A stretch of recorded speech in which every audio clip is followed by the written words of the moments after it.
Christ's birth and kingdom are foretold by Isaiah. The people that walked in darkness have seen a great light. They that dwell in the land of the shadow of death, upon them hath the light shined. For unto us a child is born, unto us a son is given, and the government shall be upon his shoulder, and his name shall be called Wonderful Counselor, the Mighty God, the Everlasting Father, the Prince of Peace. Of the increase of his government and peace there shall be no end, upon the throne of David and upon his kingdom, to order it and to establish it with judgment and with justice from henceforth even forever. The zeal of the Lord of hosts will perform this. Thanks be to God.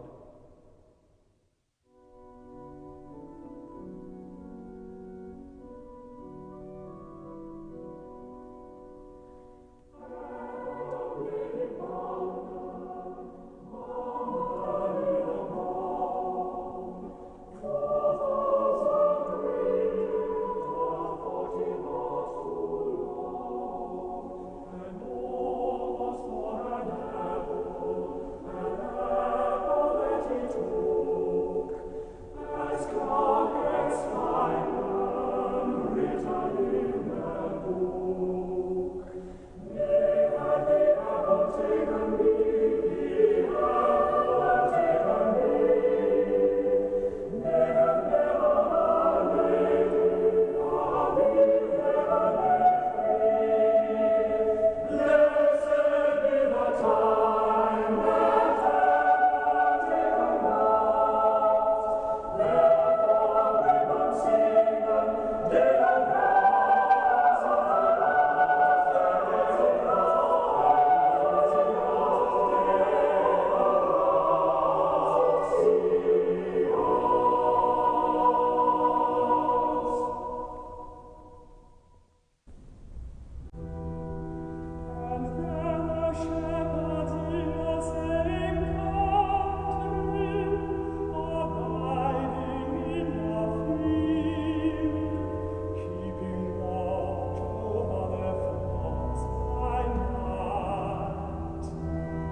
happening. Oh, there it is. Good afternoon and welcome to Trinity Presbyterian Church and our, I have to look to see the number, 14th year of Tim's storytelling, A Christmas Carol. If you have not seen this before, you are in for a treat, whether you're here or at home. There will be an intermission after the second stave. You'll know when that is. It'll be clear. We are not going to serve snacks. The packaged snacks you can take home at the end, or feel free to snack on them in here if you want to. But we're not going to have a usual kind of reception because of safety issues. But you are free to stretch your legs, go and use the restrooms if you need to. If you haven't found them already, our restrooms are through that area. On the right-hand side, we have a ladies' room, a men's room, and then an everybody room a little further back. That's a little larger if you need more room to maneuver. And you might have noticed there are baskets for a free will offering. All of the funds that come through that are going to go to Schenectady Community Ministries in honor of the life of the Reverend Phil Grigsby, who died last week from ALS. He was the executive director there for about 30 years.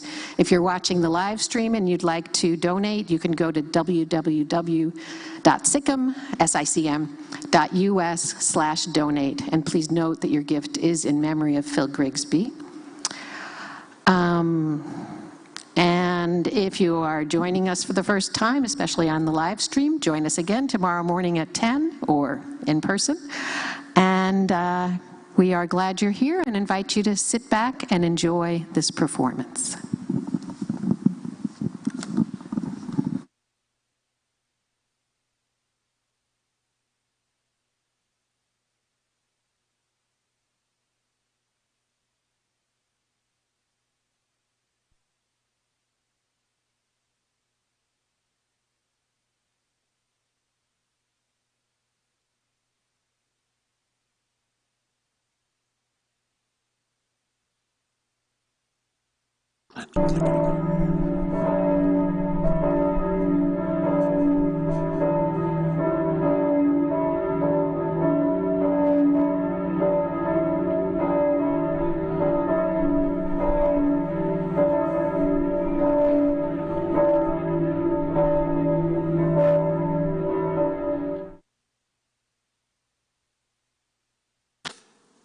It was over 180 years ago that Charles Dickens penned this story. It's a ghostly little tale that I hope will not put yourself out of sorts with the season, or with yourself, or especially with me. Marley was dead to begin with. There can be no doubt whatsoever about that. The register of his death was signed by the clergyman, the clerk, the undertaker, the chief mourner, and, well, Scrooge also signed it. And Scrooge's name is as good upon the change as anything he put his hand to. Oh, yes, there can be no doubt. Marley was dead as a doornail. But mind you, I don't know what there is so dead about a doornail. If you ask me, a coffin nail would be the deadest piece of ironmongery in the trade. Oh, but there's wisdom in the saying of the ancestors, so I will not disturb the proverb, but simply repeat most emphatically that Marley was dead. Scrooge knew he was dead. Oh, of course he did. How could it be otherwise? Scrooge and Marley's were partners for I don't know how many years. See, Scrooge was his sole executor, his sole administrator, his sole assign, his sole residual legatee, his sole mourner, and sole friend. Oh, but Scrooge wasn't so cut up by the sad event that he wasn't a very good man of business. And on the very day of the funeral, he did not solemnize it with an undoubted bargain. Oh, the mere mention of Marley's funeral brings me back to the point which I started, that Marley was dead. This must be clearly understood, or nothing good can come from this story I'm about to relate. Scrooge never painted out Old Marley's name. There it stood above the warehouse door, Scrooge and Marley. Scrooge and Marley's was the name of the firm. Some people who were new to the business called Scrooge Scrooge and other times Marley, but he answered to both names. It was all the same to him. Oh, but he was a tight-fisted hand to the grindstone, Scrooge was. A squeezing, retching, clutching, scraping, covetous old sinner, hard and sharp as flint, as secret and self-contained, and as solitary as an oyster.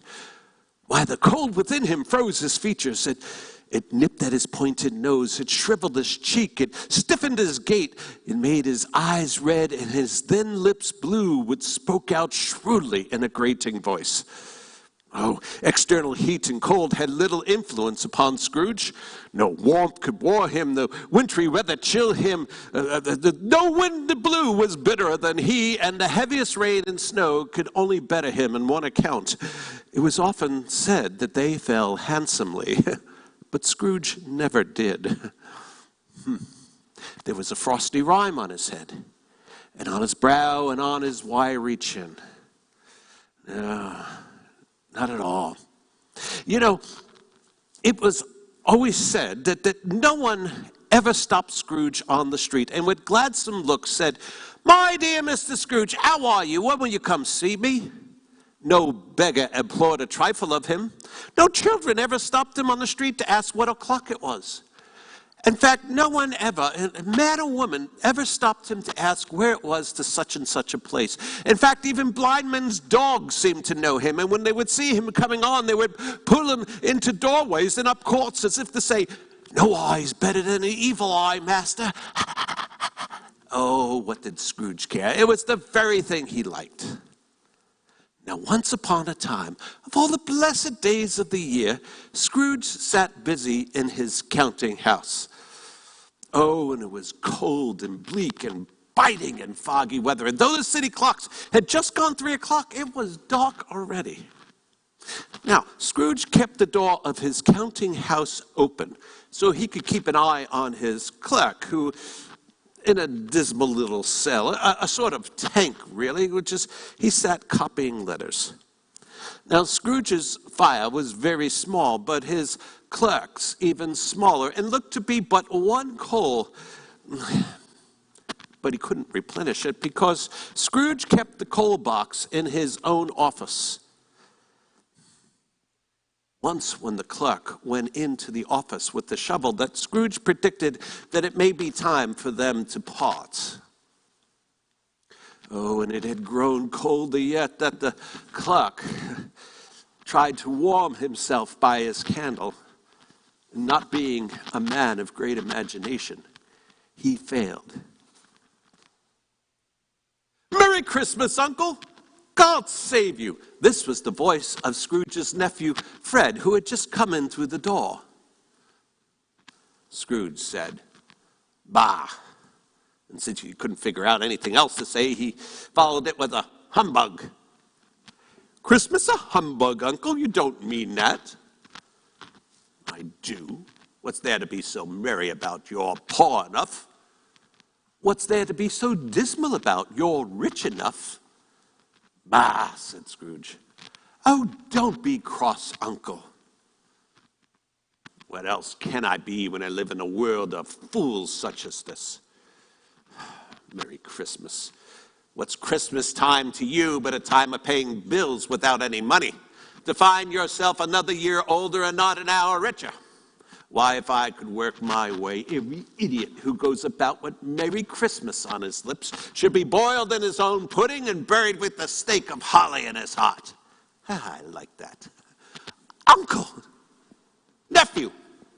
You keep Christmas in your way and let me keep it in mine." "Well, you don't keep it." "Well, let me leave it alone then. A fine lot it has ever done you."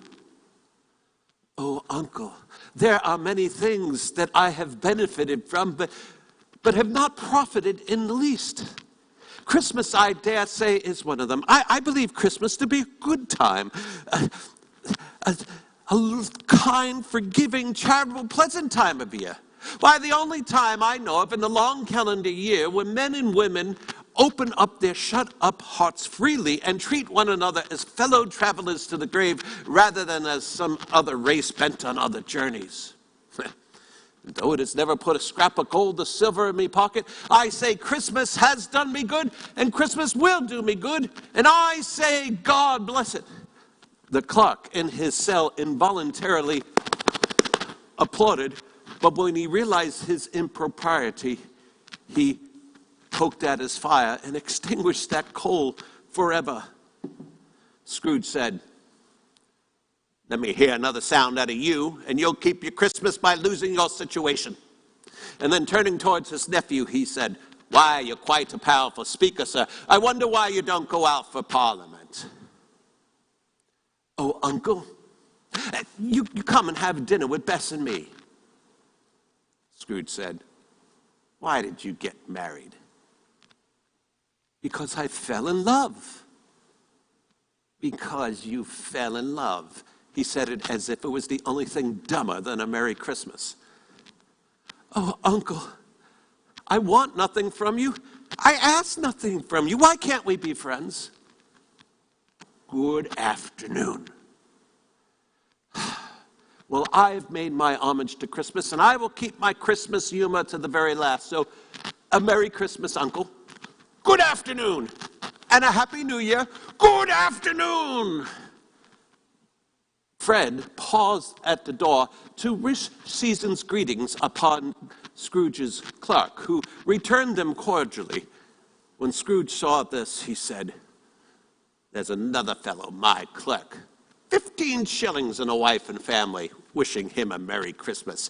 I'll be retired to Bedlam." Now the clerk, on letting Scrooge's nephew out, let in 2 portly gentlemen, pleasant to behold, who now stood in Scrooge's office. "Scrooge and Marley's, I believe. Have we the pleasure of addressing Mr. Scrooge or Mr. Marley?"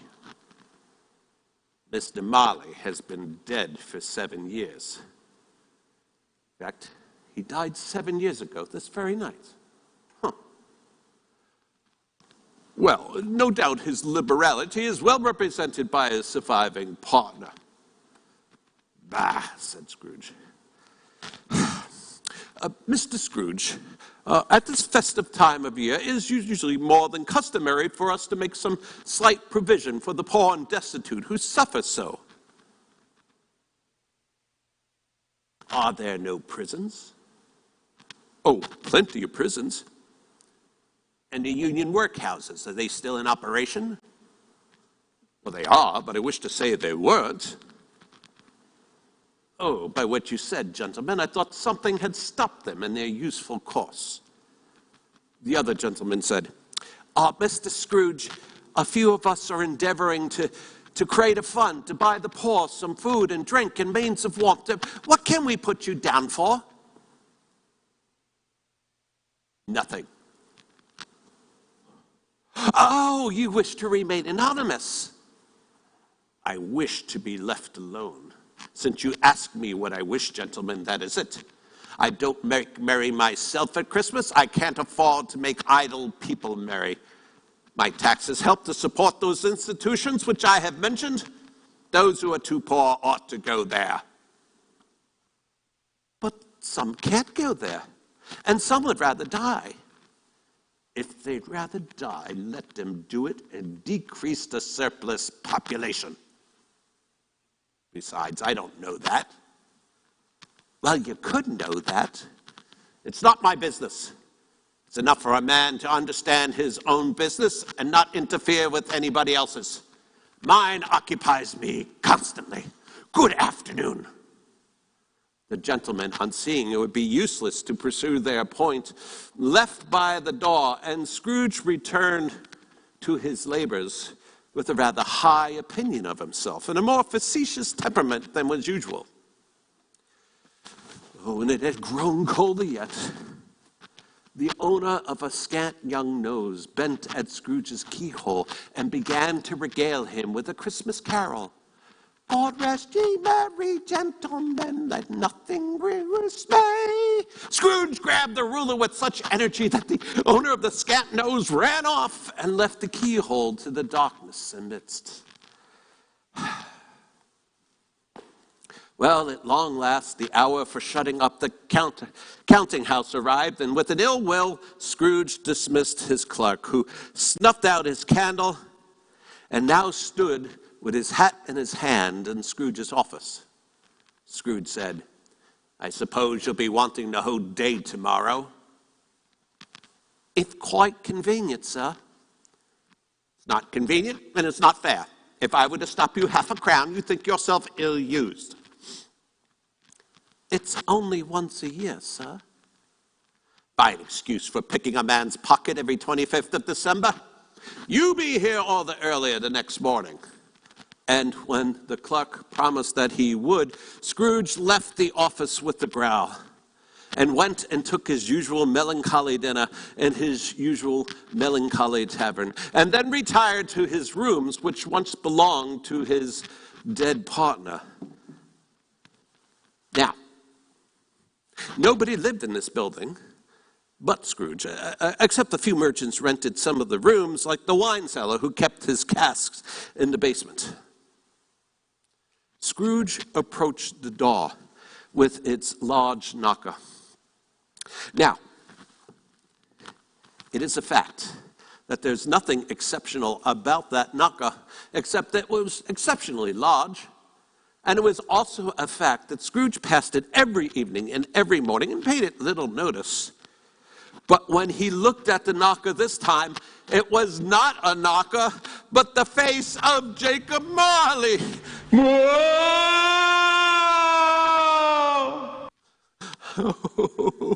It had a pale light about it. It looked like a bad lobster in a dark basement. This startled Scrooge, but when he looked at the knocker again, it was a knocker again. Scrooge turned the key, opened the door, and lit a candle. He did pause before shutting the heavy door to look carefully behind it. He was half expecting to see old Jacob's pigtails sticking out the back, but all he saw were the nuts and screws that held the knocker in place. "Humbug," said Scrooge, and he slammed the door shut. The sound reverberated through the hall. But Scrooge wasn't a man to be frightened by echoes. He fastened the door, walked across the hall, and up the stairs, trimming his candle as he went. Up Scrooge went, not caring a button for the darkness, because darkness was cheap. And Scrooge liked it that way.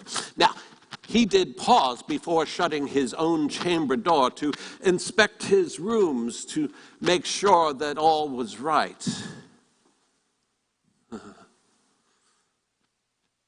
Feeling satisfied, he locked his door. He double-locked his door, which was not his usual custom. Feeling secure, he took off his cravat and then put on his nightshirt, his slippers, and his nightcap. And then he sat by his fire and took his gruel. Oh, it was nothing of a fire that Scrooge was obliged to lean over it, to brood over it, in order to extract the least bit of warmth from a handful of fuel. "Humbug," said Scrooge, and he threw his head back in his chair. When he did, he glanced at the Sioux's bell, whose purpose was long ago forgotten. And it was with great astonishment and a strange, inexplicable dread that as Scrooge looked at this bell, it began to sway a little. It swayed so little at first that it scarcely made a sound, and then it rang out along with every bell in the house. This went on for 30 seconds, maybe a minute, but it seemed to Scrooge more like an hour, and then all the bells ceased the way they began. Together. it was succeeded by a clanking noise deep down below, like someone dragging a heavy chain over the cask of the wine merchant's cellar. And then the cellar door flew open with a booming sound. And then the sound grew louder. On the floor below and up the stairs, coming right towards his door. Humbug still! I won't believe it. But his color changed when this thing came right to his door and stood before him. And upon its coming in, the low fire sprang to life as if to say, I know him, it's Marley's ghost. And then it died again. The same face. The very same. Marley and his pigtail, tights, waistcoat, and boots. The chain he drew was clasped around his middle and wrapped around him like a tail. It was made of keys and locks and cash boxes, deeds, ledgers, and heavy purses wrought in steel. And Marley seemed to be transparent, that Scrooge, looking at the middle of his waistcoat, could see the 2 buttons on the back.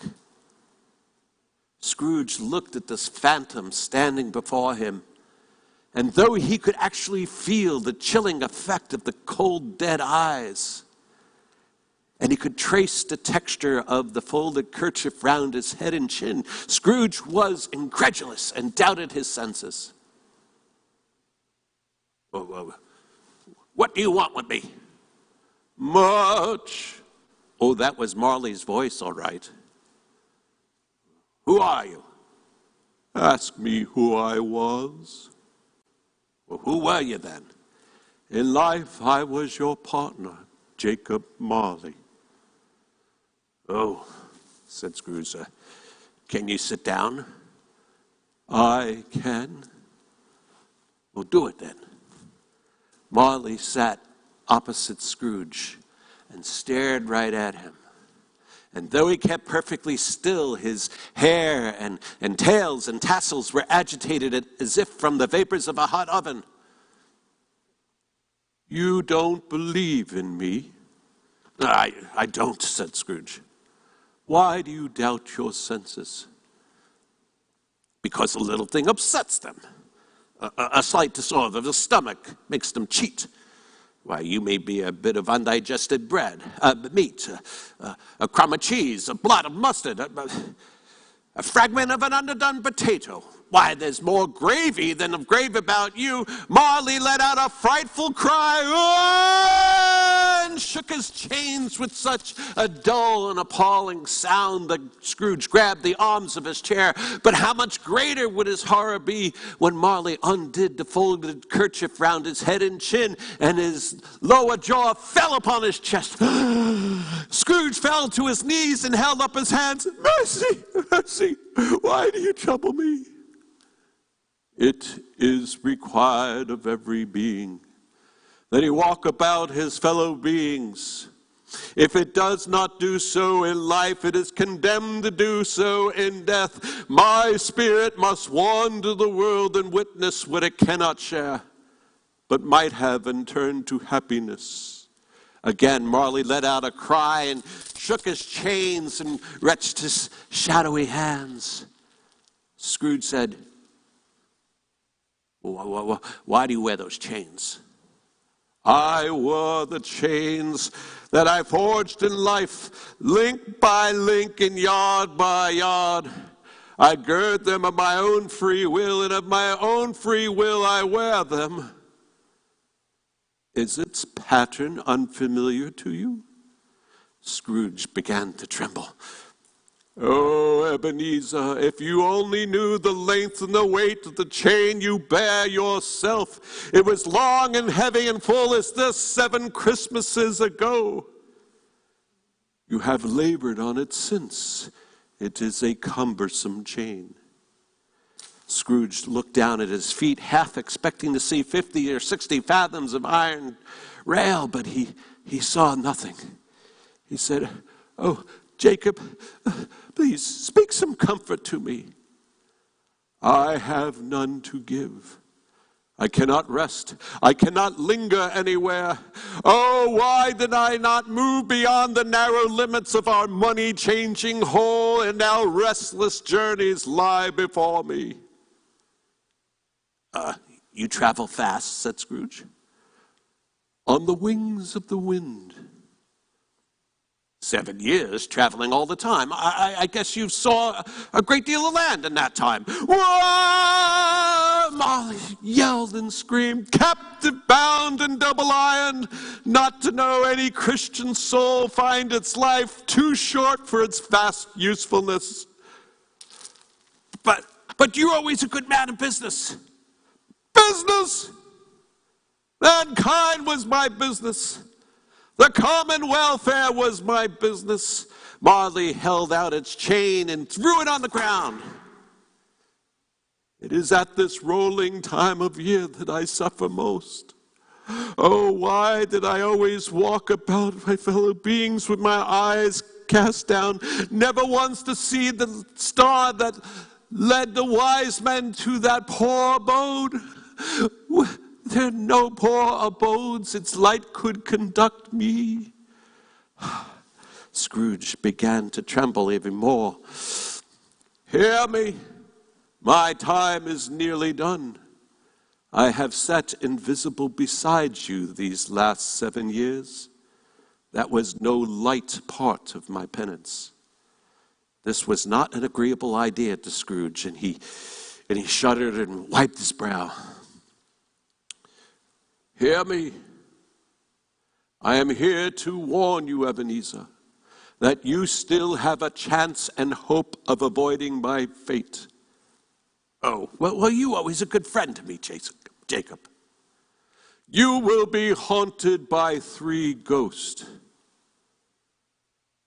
Is that the chance and hope you spoke of? It is. Well, I'd rather not. Without these visits, you cannot afford to escape the path I tread. Expect the first ghost when the clock strikes 1. Scrooge said, couldn't I have them all at once and be done with it? Expect the second ghost on the next night at the same hour. And when Marley said this, it grabbed its wrapper and retied its head and chin, and then began to step backwards. And with every step, the window went up a little. Expect the third ghost when the last stroke of 12 ceases to vibrate. And when he had said this, the window was completely up. Marley beckoned Scrooge towards him, and Scrooge did. But when he was within 2 paces of Marley, he held up his hand as if to say, come no closer. And Scrooge obeyed. Scrooge heard confused noises in the air, incoherent sounds of lamentation and regret, wailings inexpressively sorrowful and self-accusatory. Marley joined in the mournful dirge, and then he flew out into the night sky. Scrooge ran to the window and looked out. The air, it was full of phantoms, moving hither and thither in restless haste. Many of them, they were chained like Marley's ghost. Some were chained together. None of them were free. Some of these ghosts had been personally known to Scrooge in life. One old ghost with a monstrous safe chained to his ankle cried piteously as he tried to assist a poor widow who sat in the doorway with an infant. All the ghosts tried to assist for good, but had lost the power altogether. And then Scrooge wasn't sure if the ghost faded into the darkness and mist, or the darkness and mist enshrouded them. But they and their mournful voices disappeared. And the night became as it was when Scrooge walked home. Scrooge shut the window. Hum! And then, much in need of sleep, he went straight to bed without undressing and fell into a deep sleep.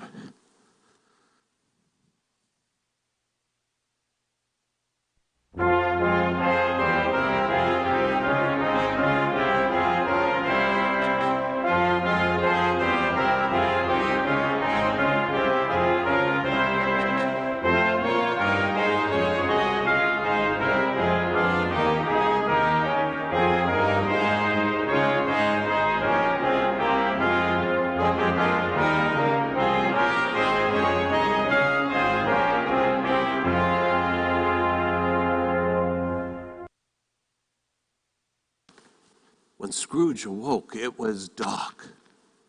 So dark that he could not tell the difference between his opaque walls and the transparent windows.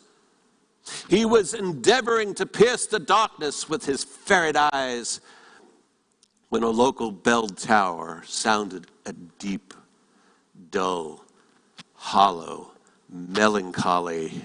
One light flashed in an instant, and the curtains of Scrooge's bed were drawn, and Scrooge found himself face to face with the unearthly creature that drew them, and he was as near to it as I am to you, and I am in the spirit at your elbow. It was an unusual being, like a child, but not so much like a child as an old man diminished to a child's proportions. Its tunic was a bright white, and it had around its waist a lustrous belt, the sheen of which was beautiful. And it held a sprig of Christmas holly in its hand. But the strangest thing about this creature was, from the crown of its head there shone such a clear jet of light by which all of this was seen. And what was the occasion? No doubt, in its duller moments, a great extinguisher for a cap it held under its arm. As Scrooge looked at this being, it seemed to fluctuate in its distinctness. Now it was a creature with one hand, now one leg. Now it was a pair of legs without a head, and then a head without a body, and then it was itself as clear and distinct as ever. Scrooge said to it, "Are you the spirit whose coming was foretold to me?" "I am." "Who or what are you?" "I am the ghost of Christmas past." "Long past," said Scrooge. "Your past," it said. Scrooge inquired what business had brought it to him, and it said, "Your welfare." But then Scrooge thought that, uninterrupted sleep would have been more conducive towards that end. But the spirit seemed to hear his thoughts, and so it said, "Your reclamation. Rise and walk with me." The touch of its hand was soft like that of a woman, but it was not to be resisted.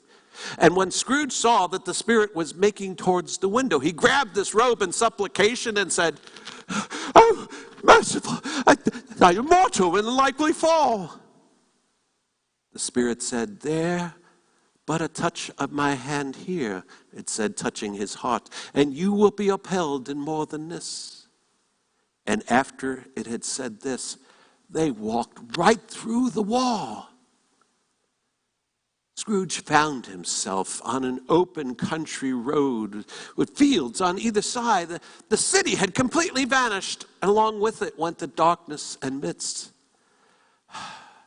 For now Scrooge was standing on a bright, clear, cold winter's day, and there was snow on the ground. "Why, I was a boy here," said Scrooge. Scrooge was conscious of 1,000 odors floating in the night air, each one connected to a different thought, hope, joy, and care, long ago forgotten. The Spirit said, "There is something on your cheek, and your lip is trembling." Scrooge said, "Oh, it's nothing, just a pimple, that's all." "Do you recollect the way?" "Remember it? I could walk this blindfolded." "Pity to have forgotten it after all these years." They walked down the high road, and Scrooge remembering every gate post and tree along the way. Soon they came to a market town with its bridge, church, and river. And then he saw in the distance, trotting towards them, some shaggy ponies with boys on their backs. These boys were calling to other boys in gigs and carts driven by farmhands. All these boys were in high spirit and shouted to one another, "Merry Christmas!" such that the fields were filled with their merry music, and the crisp air laughed to hear it. The Spirit said to Scrooge, "These are the shadows of the things that have been. They are not conscious of us." And then it said, "The school from which they come is not yet deserted. One solitary boy, neglected by his friends, remains." I know, Spirit, I know. They walked down this road until they came to a mansion of dull red brick. They walked into the dreary hall and looked into many open doors that revealed some rooms that were poorly furnished. And in one bare, melancholy room, made bare still by the line of desks, there sat a solitary boy who was reading a book by a small fire. The Spirit touched Scrooge on the arm and pointed at his former self. "Poor boy," said Scrooge. "Poor boy, I wish I had. Oh, it's too late." "Is something the matter?" said the Spirit. "Oh, it's just a boy singing a Christmas carol outside my office. I've just wished to have given him something, that's all." The Spirit said, "Let us see another Christmas." And with that, the room began to change. It grew older. Plaster fell from the walls. And the boy himself changed. He was no longer sitting, but he had grown older and was now pacing about the room. Scrooge shook his head to see this transformation. And then the door flew open, and in came a little girl, much younger than the boy. She ran up to him, threw her arms around him, and kissed him and said, "Dear, dear brother, I've come to take you home, dear brother. Home, home." "Home, little friend," he said. "Oh, yes, yes. Oh, Father is so much kinder than he used to be. What home is like heaven, and he sent me with a coach to fetch you, and you're never to come back here. But first we're to be together all Christmas Day long and have the merriest time in all the world." And she kissed him again, took him by the hand, and led him through the door. The Spirit said to Scrooge,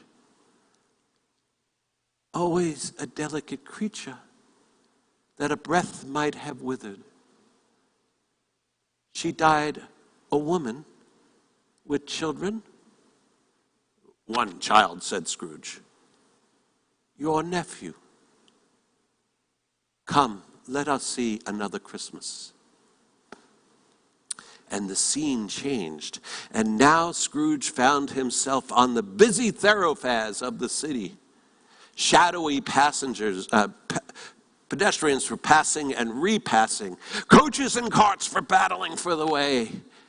And it was now evening, and the lamplighters were about their tasks. And Scrooge could tell from the shop windows that heretofore it was Christmas. They walked down the street and they stopped at a certain warehouse door. Scrooge said, "Why, I was an apprentice here." And going through the door, at the sight of an old gentleman in a Welsh wig who sat at a desk so high that if it had been 2 inches taller, he would have bumped his head against the ceiling, that Scrooge exclaimed, "Why, it's old Fezziwig, alive again. Well, there he is, old Fezziwig, the Lord bless him." Yes, old Fezziwig put down his pen and looked at the clock, which read 7 o'clock. And then he rubbed his hands together, tugged at his capacious waistcoat, and then laughed all over himself, from his shoes to his organ of benevolence. And then he called out, "Yo-ho, Dick! Yo-ho, Ebenezer!" Scrooge's former self, now a young man, came darting in, followed by his fellow apprentice. Scrooge said, "Why, it's Dick Wilkins! To be sure, there he is! Oh, dear, dear. Oh, he was mighty attached to me, Dick was. Oh, dear, dear." Fezziwig said, "We'll have no more work tonight, me boys. It's Christmas Eve, Dick. It's Christmas Eve, Ebenezer. Now go and put up those shutters before a man can say Jack Robinson." The boys ran out and put the shutters into position. 1, 2, 3, put the pins in place. 4, 5, 6, and then locked them into place. 7, 8, 9. And then Fezziwig said, "Clear away, me lads. We must have room here."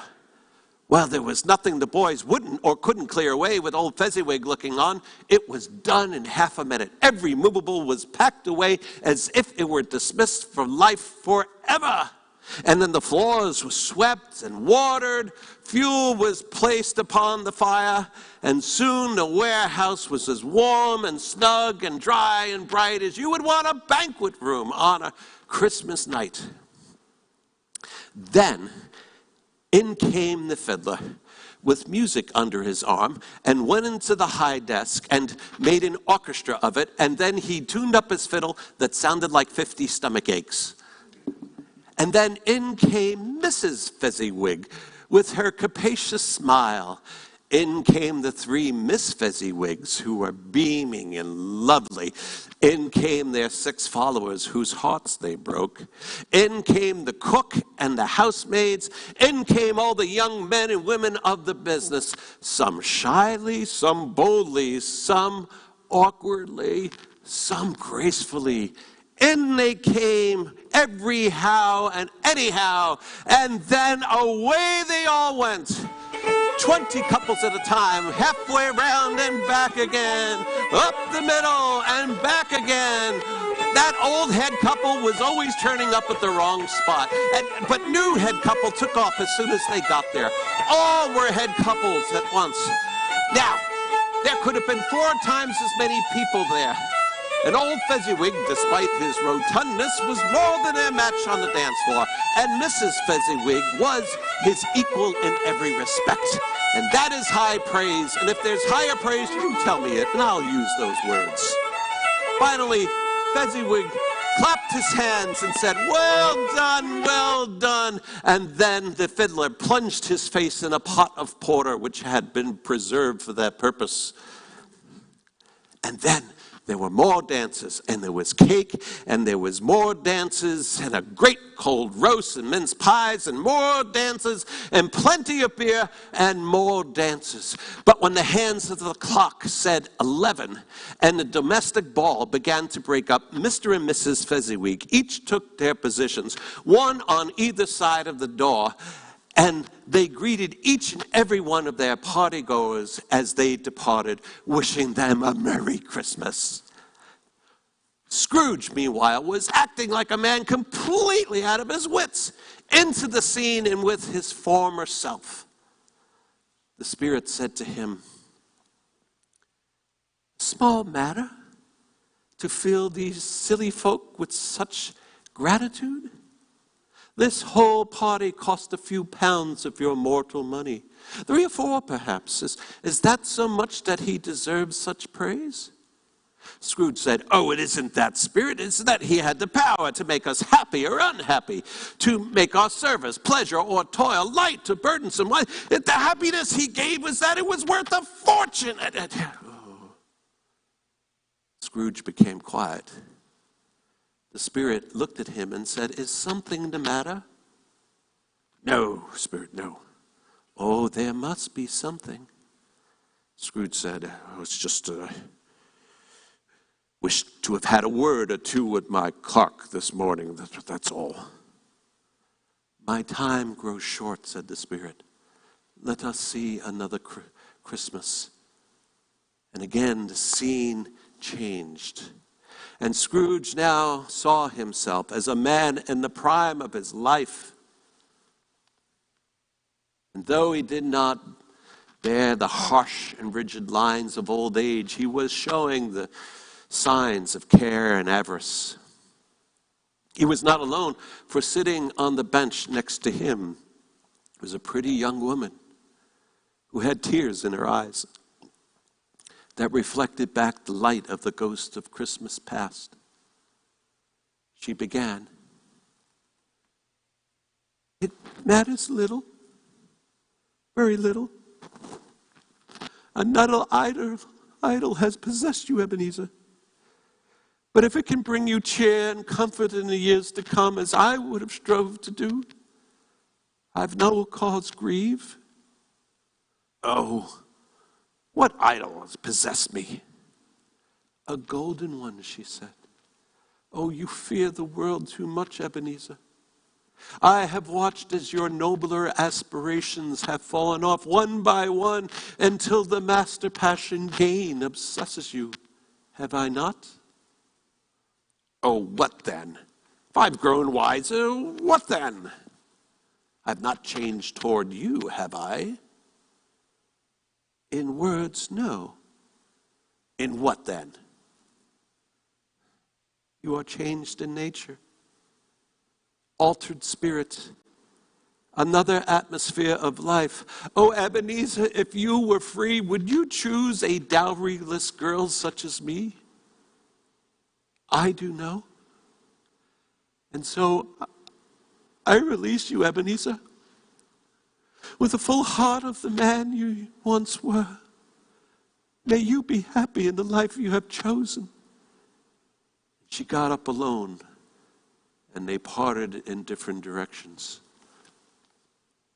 Scrooge said, "Oh, show me no more, spirit.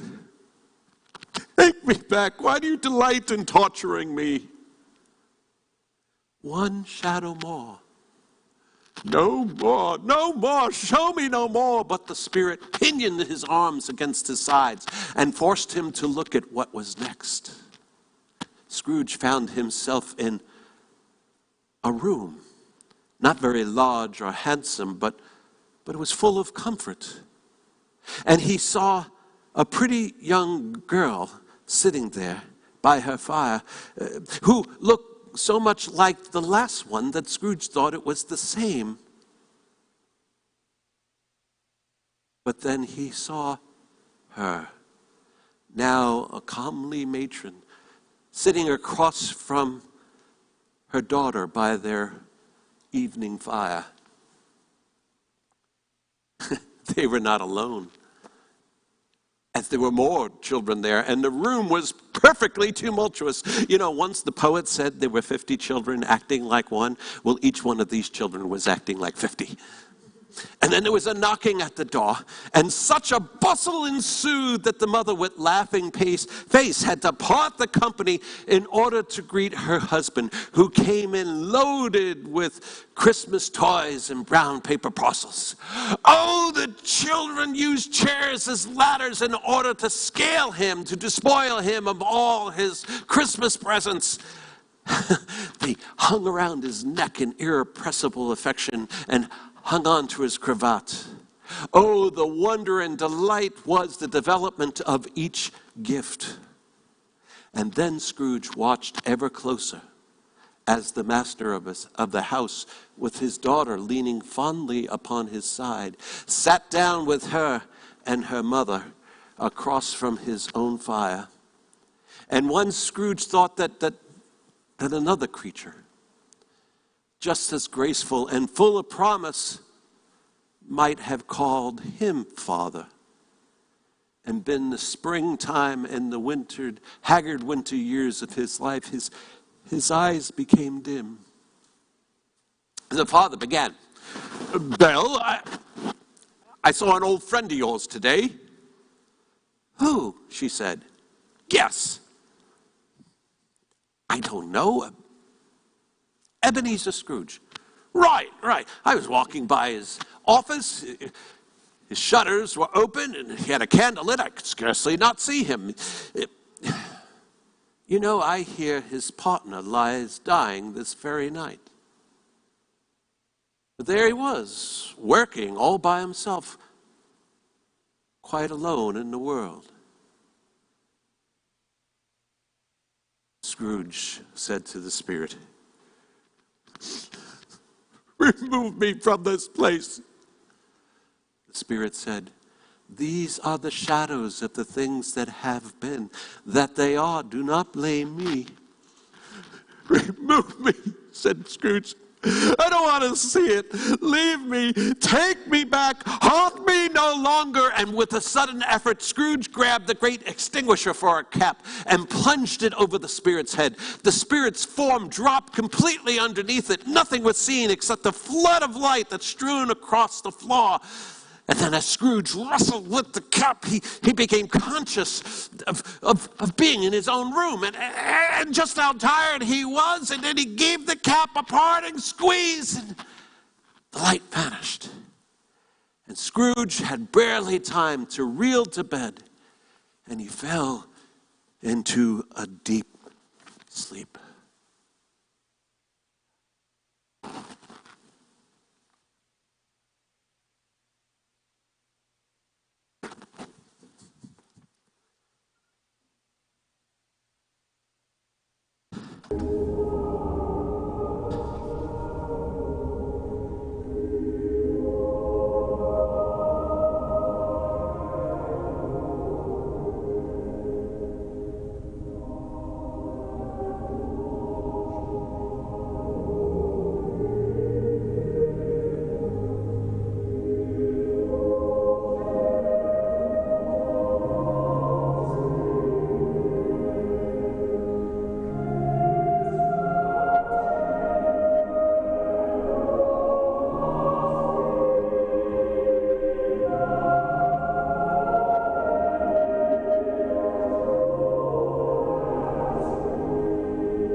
Scrooge woke in the middle of a prodigiously loud snore, and sitting up in bed to gather his thoughts together, he found himself the core and center of a bright, ruddy light, which streamed across the bed when the local church sounded the hour.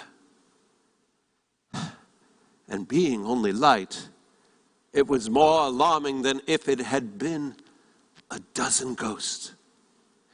In time, however, he began to realize that the source and secret of this ghostly light seemed to be coming from an adjoining room, where upon further examination it seemed to shine. Scrooge got up softly in his slippers and shuffled out to the door, and when his hand was upon the lock, a strange voice greeted him by name. "Come in, Ebenezer Scrooge." It was his own room, all right, but it had undergone a surprising transformation. The walls and the ceiling hung with a living green, it's such that it made a perfect grove, and from every part of which bright gleaming berries glisten. The crisp leaves of holly and mistletoe and ivy reflected back the light as if many tiny mirrors were scattered there. And such a fire roared up the old chimney that dull petrification of a hearth never knew in Scrooge's day, or Marley's, or many a winter's day gone past. And heaped upon the floor, as a kind of a throne, really, were turkeys, geese, and game, poultry, brawn, and great cuts of meat, suckling pigs, long wreaths of sausages, mince pies, plum puddings, barrels of oysters, red-hot chestnuts, red-cheeked apples, luscious pears, juicy oranges, enormous 12th cakes, and seething bowls of punch, which made the room dim with its steam. And reclining on this couch was a jolly giant, glorious to see, and in its hand it held a golden torch, which looked much like Plenty's horn, and he held it up high up, such that its light strewn down on Scrooge, who was peeking round the corner. "Come in and know me better, man. I am the ghost of Christmas present. Look upon me." Scrooge reverently did so. The spirit was clothed in a plain green robe bordered with white fur that hung so loosely on its capacious bare breast as if it disdained being watered or guarded by any sort of artifice. And on its head there was a wreath of holly, adorned here and there with shining icicles. "Have you ever seen the likes of me?" it said. No, Spirit, I don't think I have." "Have you ever known any of my younger brothers and sisters?" No, I'm very young. "Any of my older brothers and sisters in these years gone past?" "Have you many brothers and sisters, Spirit?" "Over 1,800. 1,800? Why, quite a family to provide for." "Oh, Spirit, I went forth last night and learned a lesson that is working on me still. If you have aught to teach me, let me profit by it." "Touch my robe." Scrooge grabbed the robe and held on tight, and the poultry and the pigs, the holly and the mistletoe, all disappeared. Along with them went the fire, the light, the ruddy light, the chimney, the room, and the time of day. For now Scrooge was standing on the streets of London.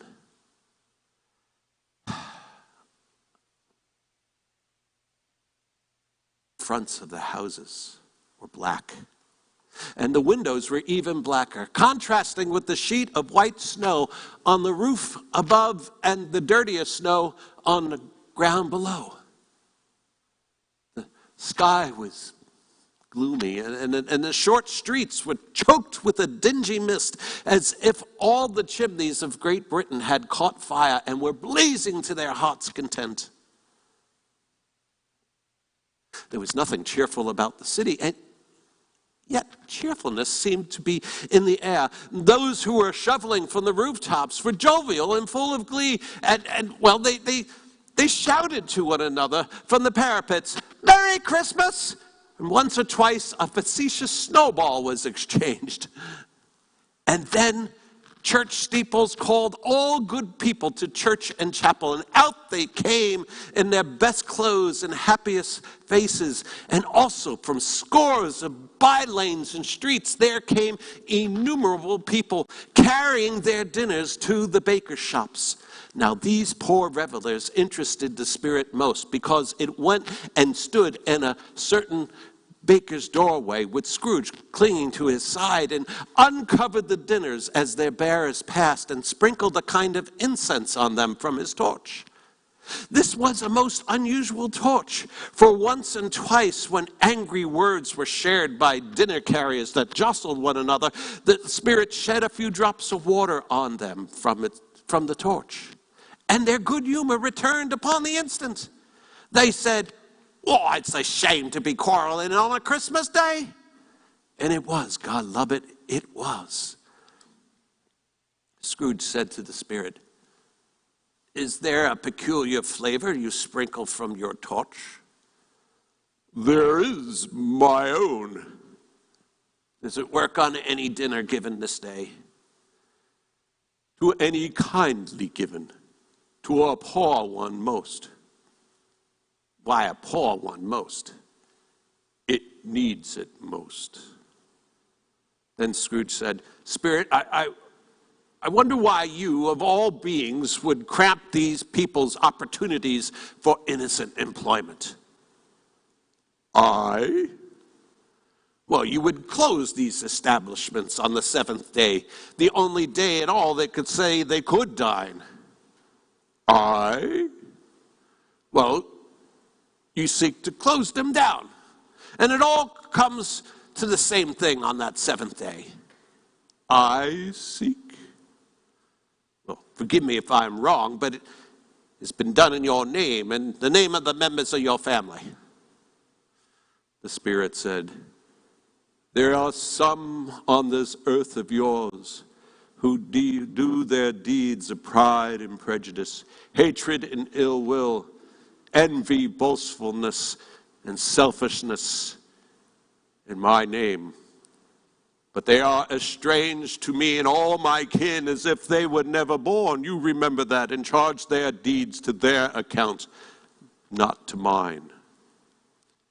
Scrooge promised that he would, and they went on invisible as before. Now, Scrooge had noticed that it was a remarkable quality of the Spirit that, notwithstanding his enormous size, he seemed to be able to accommodate himself everywhere they went. Scrooge wasn't sure if the Spirit had great pleasure in showing off this ability, or it was his kind and hearty and generous nature and his sympathy for the poor that led them straight to Scrooge's clerk's house. But there they went, and the Spirit on the threshold stopped and smiled and sprinkled Bob Cratchit's house with his torch. They went inside, and there was Mrs. Cratchit, dressed out but poorly in a twice-turned gown which was brave with ribbons, and they made a good show for themselves for sixpence. She was folding the cloth with the second of her daughters, a Miss Belinda Cratchit, who was also brave in ribbons, and there was Master Peter sticking a fork in a saucepan of potatoes, and then there were two younger Cratchits, a boy and girl, who came tearing in and saying they had been to the baker's and smelled their goose. Mrs. Cratchit said, "Why, where's your father gotten to? And your brother, Tiny Tim?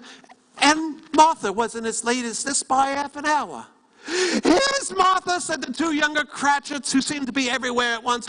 "Oh, Martha, there is such a goose." My, how late you are, my dear, Mrs. Cratchit said, kissing her daughter a dozen times. Well, we had a great deal of work to finish up last night, and then we had to clear away this morning. Well, so long as you've come, she said. Here, sit you down by the fire and have a warm. No, Martha, said the younger Cratchit. Here's Father. Hide, Martha, hide.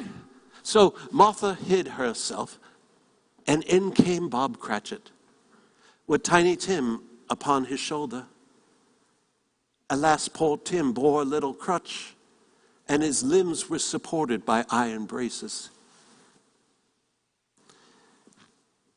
Where's our Martha? Said Mr. Cratchit. Not coming, she said. Not coming on Christmas Day? Oh, but Martha didn't like to see her father disappointed, so she came out from her hiding spot behind the closet door and ran into his arms. And then the two younger Cratchits escorted Tiny Tim off to the washing house so he could hear the pudding singing in the copper. Mrs. Cratchit said, how did Tiny Tim behave? Bob answered, oh, as good as gold and better.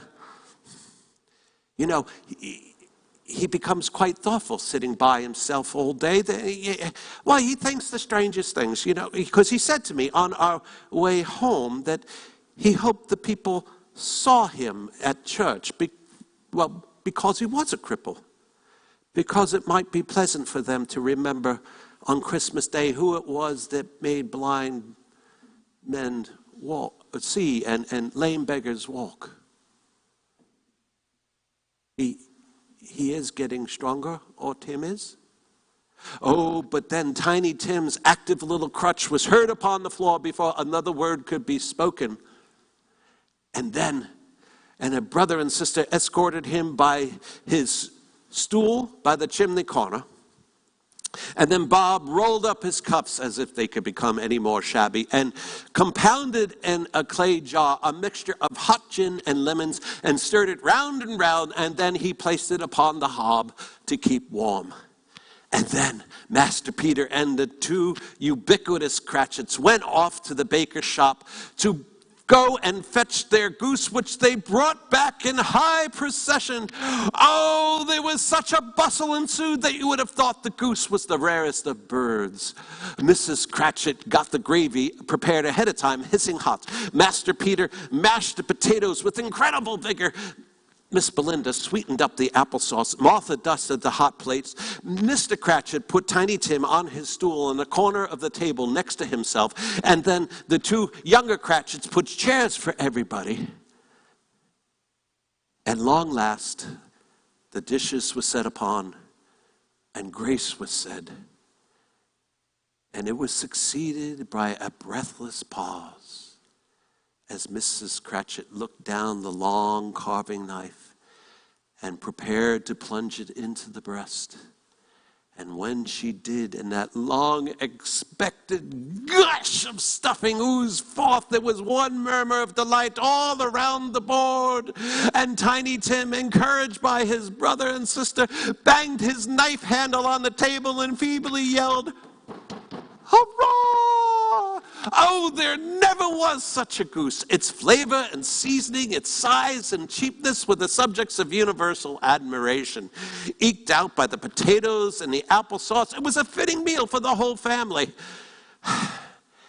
And when Mrs. Cratchit eyed by a single bone upon the platter, she said, boy, if they haven't eaten it all.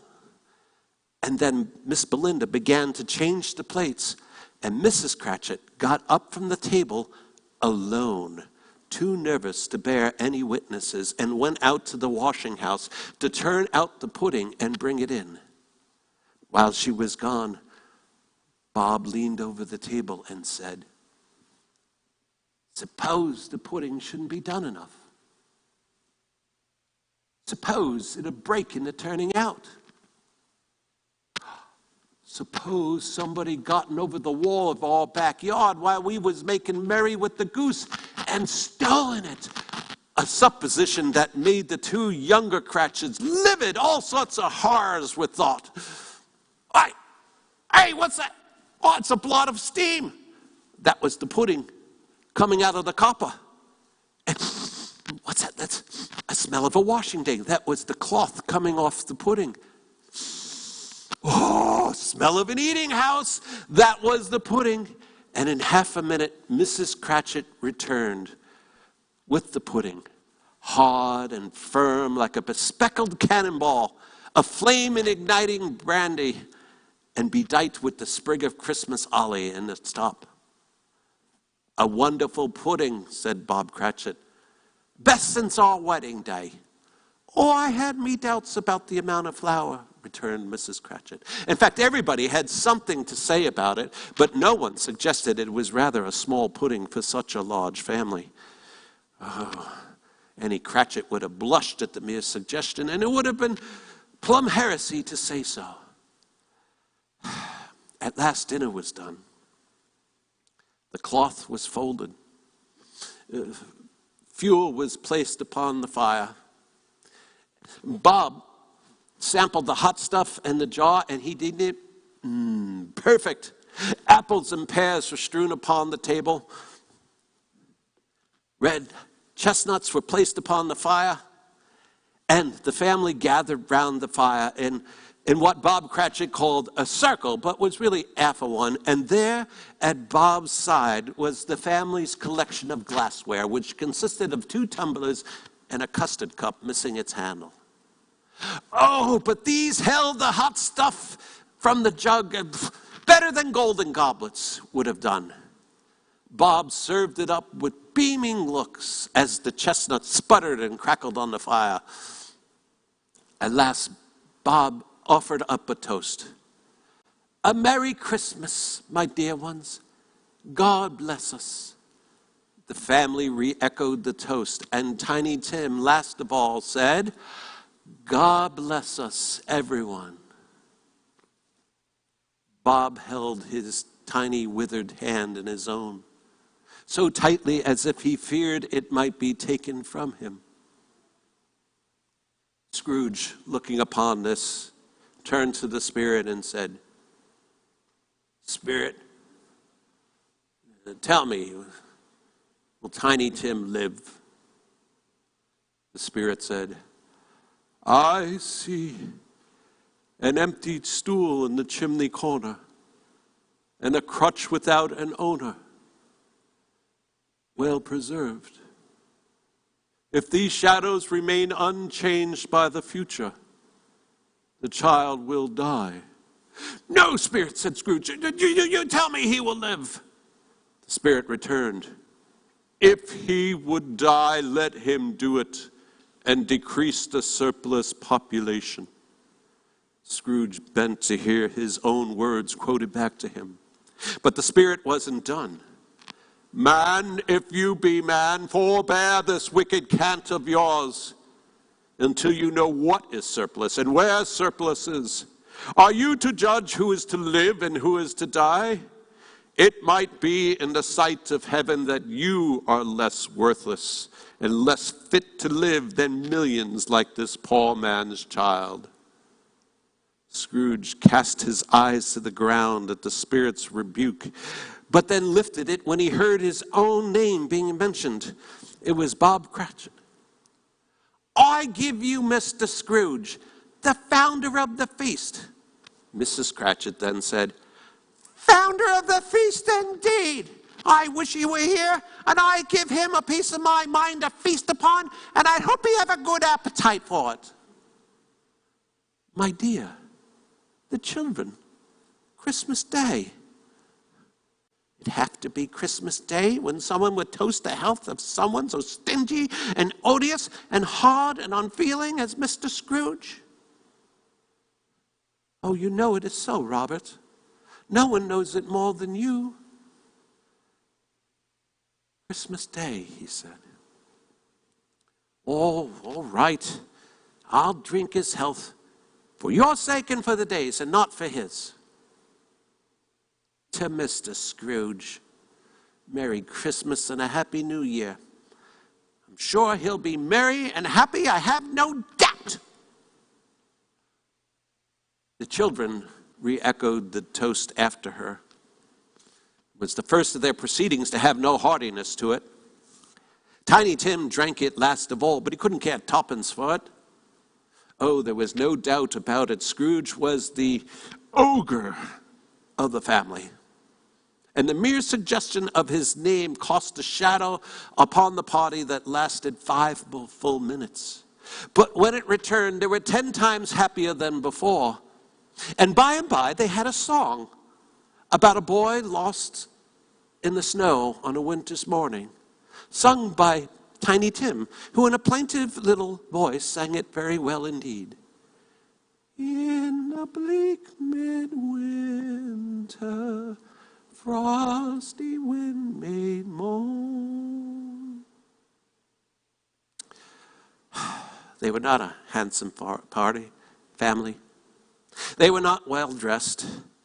Their shoes were far from waterproof, and their clothes were scanty, but they were happy and grateful and pleased with one another and contented for the time. And they looked happier yet as they began to fade in the sprinklings of the Spirit's torch. Scrooge kept his eye on all of them, but especially Tiny Tim, until the last. By this time, it was snowing heavily, and it had growing dark with evening. The Spirit and Scrooge walked up and down the streets, and they looked in windows at roaring fires that were in kitchens and parlors and many rooms, and they were wonderful to behold. And then, without a word of warning from the Spirit, they were once again on their journeys. Much they saw, far they went, and many homes they visited, all with a happy end. The Spirit stood beside miners and alongside sick beds, and they were cheerful. The Spirit said, "See, they know me." They went to ships out at sea, and sailors were singing Christmas songs. They stood beside struggling men who were patient in their greater hope. In poverty, and it was rich, they went to almshouses and hospitals and prisons, everywhere where vain man and his little brief authority had not fastened a door to try to bar the Spirit out. The Spirit went in, left his blessing, and taught Scrooge lessons. And Scrooge stood there listening to the moaning of the wind, but then he was surprised to hear a hearty laughter. And he was even greater surprised to realize that he was standing in a bright, dry, gleaming room. And that laughter was coming from his own nephew. And the Spirit was standing at his side, looking at that same nephew with affirming affability. The nephew laughed. "Do you know what? He said Christmas is a humbug, as I live." And you know what? I think he believed it too. "Oh, for shame of him, Fred." This was the voice of Scrooge's niece by marriage, Fred's wife. "Oh, yes, he is a comical little fellow, but his offenses carry his ill will carries all their own offenses, and I'll say nothing more about him." "Well, he is rich.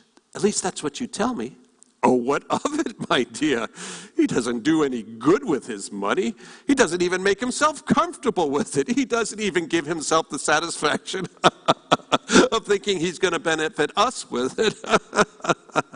"Well, I have no patience for him." "I do," said Fred. "I couldn't be angry with him if I tried because, I feel sorry for him. I mean, who suffers from his ill will? He does, always. I mean, here it is. He's taken it into his mind to dislike us, and he won't come to dinner. What's the consequence? I say he misses a good dinner, that's all. But I mean to give him half a chance every year because I pity him. Oh, he may rail against Christmas until he dies, but if he finds me going in there year after year and saying to him, 'My dear uncle, how are you?' if that puts him in a mind to give his clerk 50 pounds, then that would be something. You know what? I think I got to him yesterday." Well, after tea, they all had music because they were a musical family, but the whole evening wasn't devoted to music. After a while, they decided to play at forfeits because it's good to be a child sometimes, and what better time than when its own mighty founder was a child himself. The first game they played was Blind Man's Buff. And I no longer believe that old Topper was blind than I believe he had eyes in his boots. Oh, the way he kept going after that plump sister and the lace tucker. Shameful. Oh, but there he went, knocking over the fire irons, tripping over the chairs, bumping into the piano. But everywhere she went, that's where he went. He never went after anybody else. He always seemed to know where she was. If you had fallen in front of him and stood there, he would make a feint to try and catch you, and then he would sidle off after that plump sister. She often cried, "Hey, it's not fair!" And it certainly wasn't. But at long last, he trapped her in a corner from which there was no escape. Then their behavior became quite execrable. They got quite confidential behind the curtains. There could have been 20 people there, young and old, and they all played.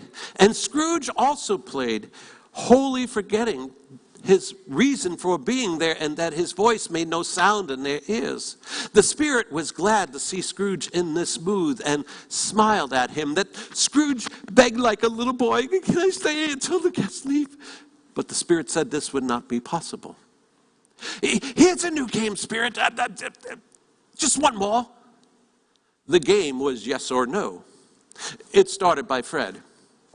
"I'm thinking of an animal, a rather savage, disagreeable animal, who walks about the streets of London, who grunts and growls and has been known to talk. What am I?" "A horse," said one. "Oh, no."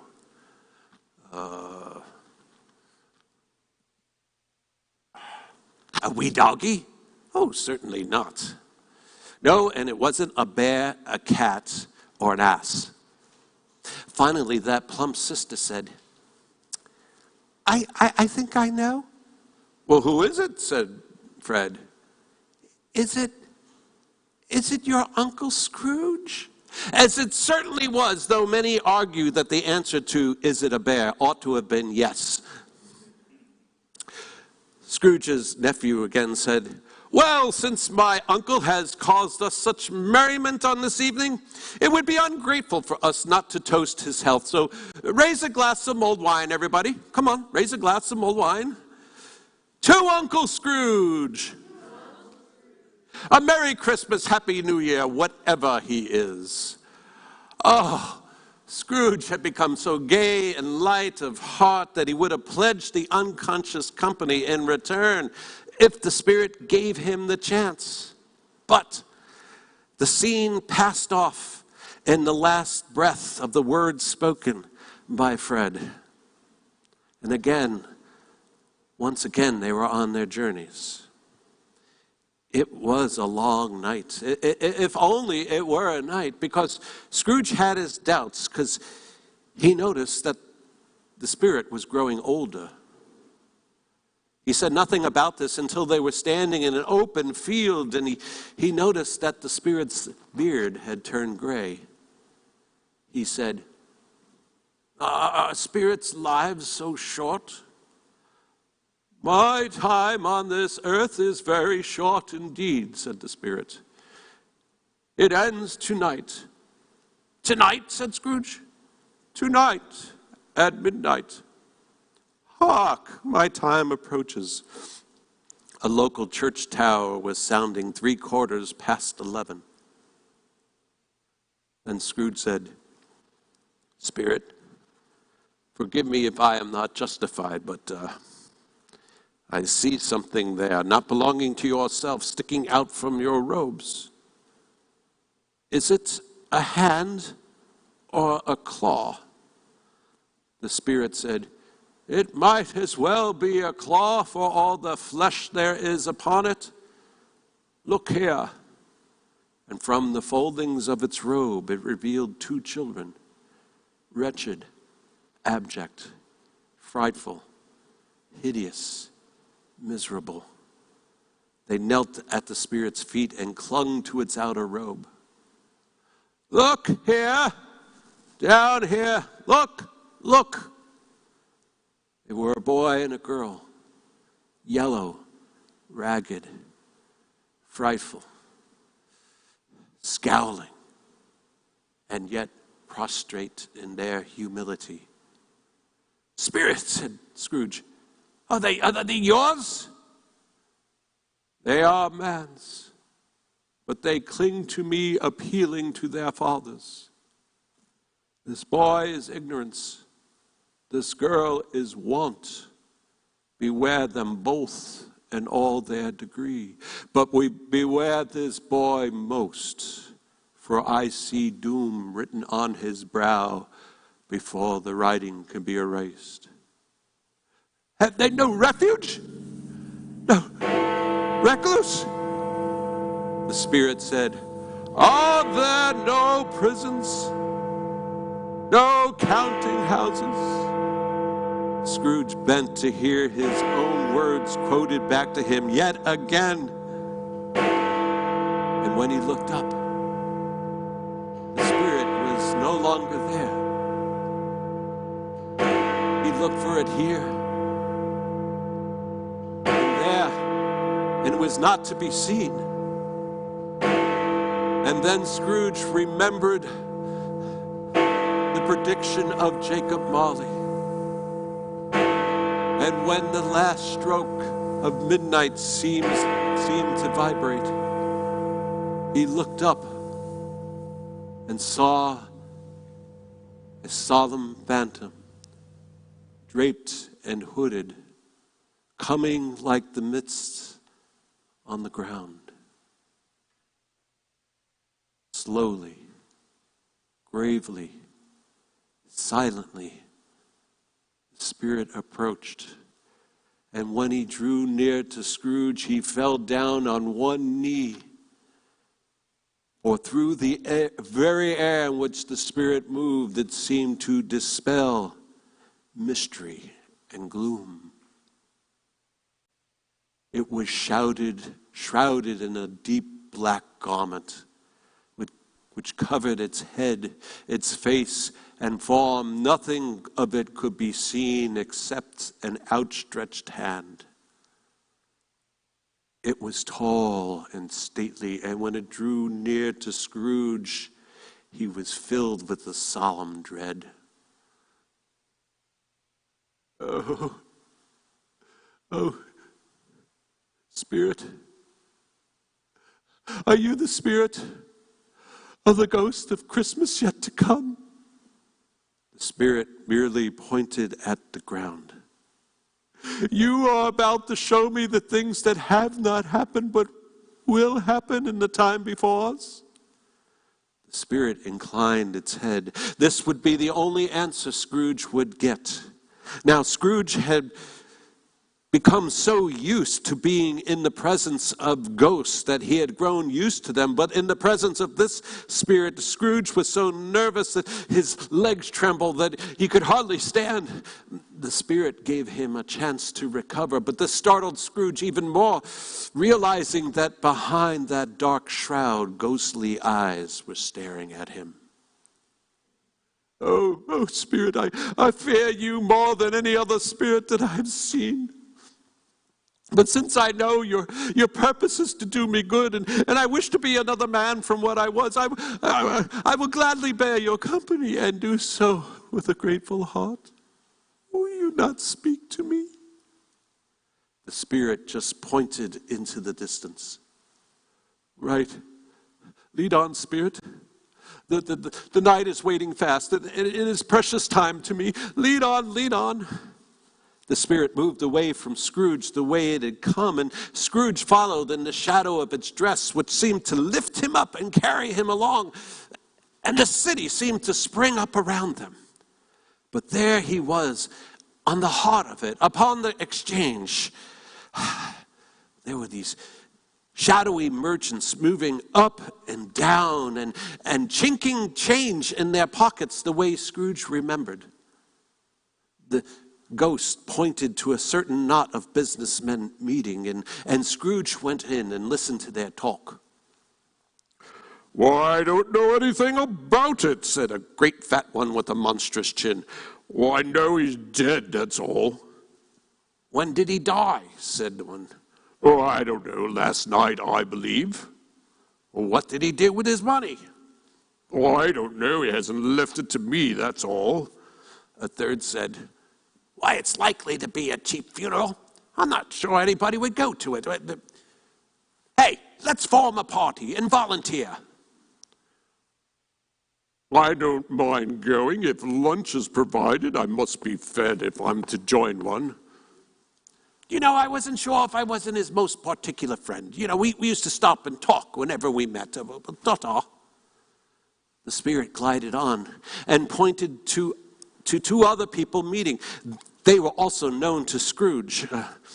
They were men of business, of great importance and very wealthy, that Scrooge always strove to be held in their esteem, in a business sense, of course.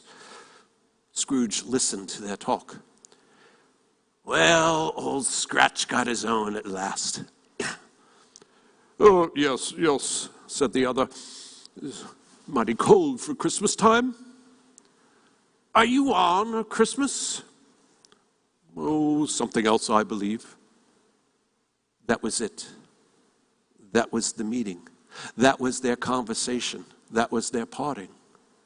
Scrooge began to wonder if these strange things he was seeing had something to do with his dead partner, Jacob Marley, but no, that was in the past, and this ghost's province was the future. They went on, Scrooge intent on listening to every conversation and looking for the shadow of himself when he appeared on the scene, hoping that his future self would offer some clue to these riddles he was seeing. But he never saw himself in any of the multitudes that poured on the district. The spirit looked at him, and it made Scrooge shudder. They left this busy part of town and went to a quarter of the city that Scrooge had never penetrated before. The ways were foul and narrow. The shops and the houses were wretched. The people were slipshod, drunken, half-naked, and, well, ugly.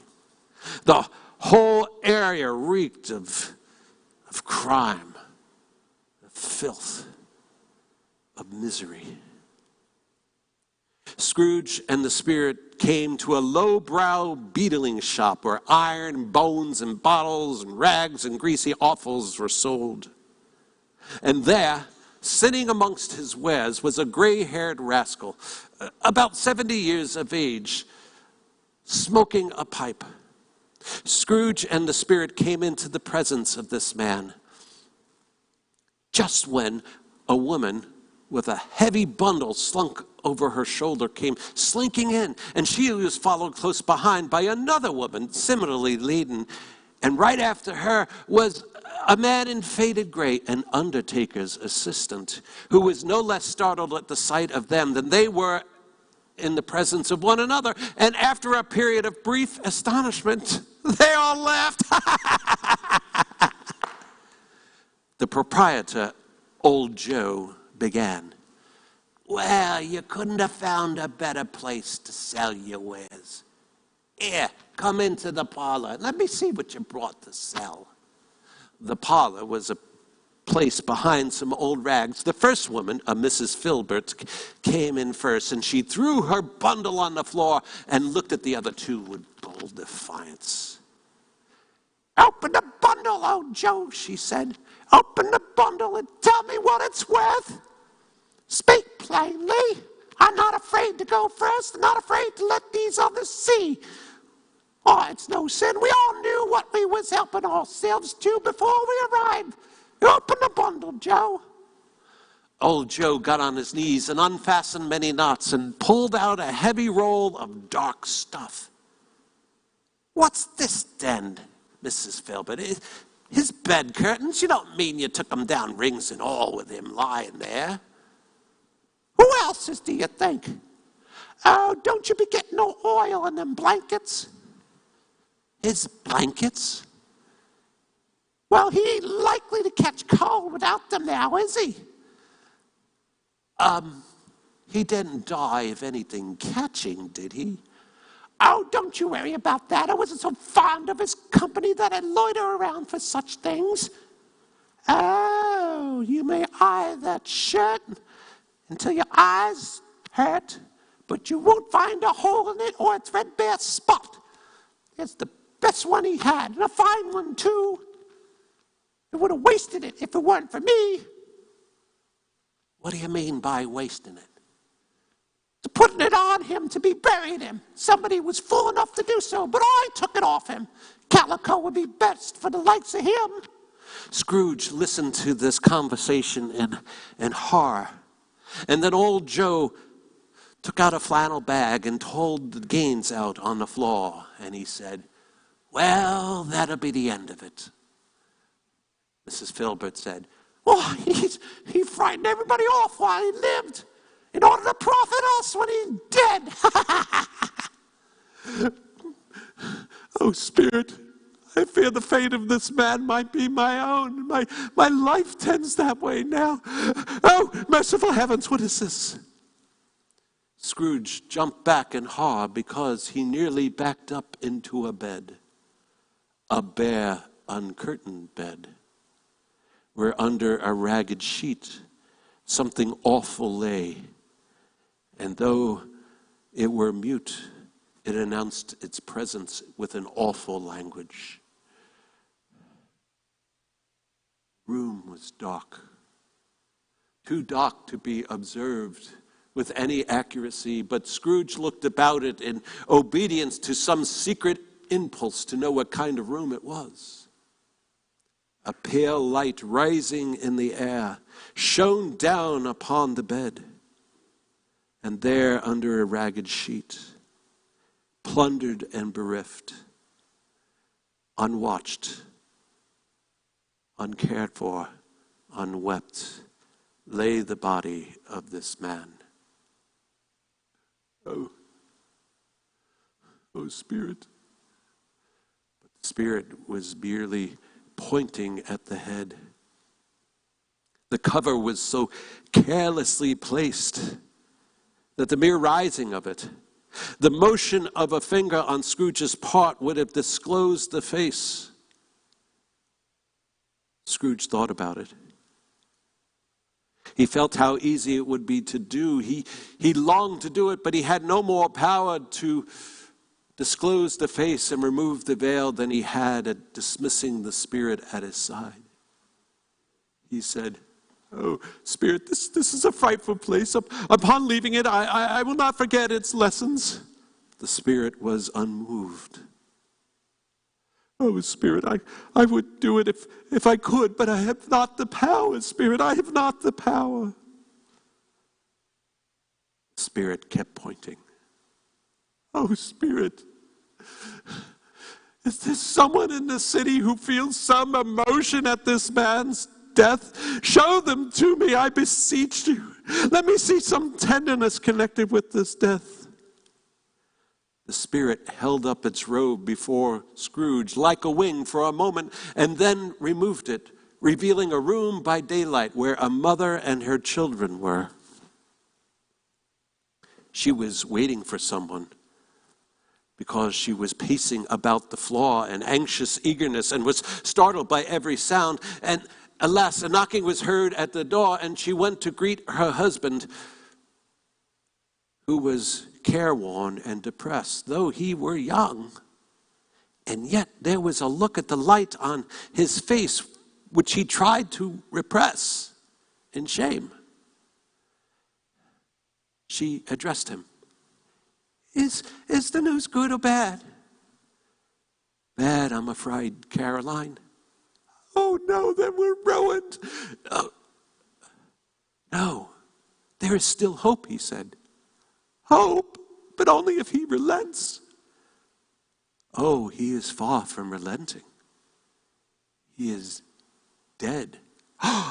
She was grateful in her heart to hear this and said so with clasped hands, and then she begged forgiveness in the next moment. Well then, who will our debt be transferred, she asked. I don't know. But when we find out, we shall have the money ready. But tonight, we will sleep with light hearts. This home was happier because of the man's death. The only emotion the Spirit could show Scrooge because of that man's death was pleasure. Oh, Spirit, said Scrooge, let me see some tenderness connected with his death, or this dark chamber will be with me forever. The Spirit conducted Scrooge down more streets. Scrooge kept looking for the shadow of himself when he arrived, but he never saw himself. They came to Bob Cratchit's house and went inside.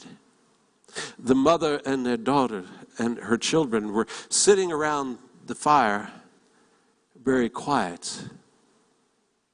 The two younger Cratchits were sitting in a corner. They were looking up at their brother Peter, who had a book open in front of them. The mother and the daughters were doing needlework at the table, but they too were quiet. And he took a child and placed her in the midst of them.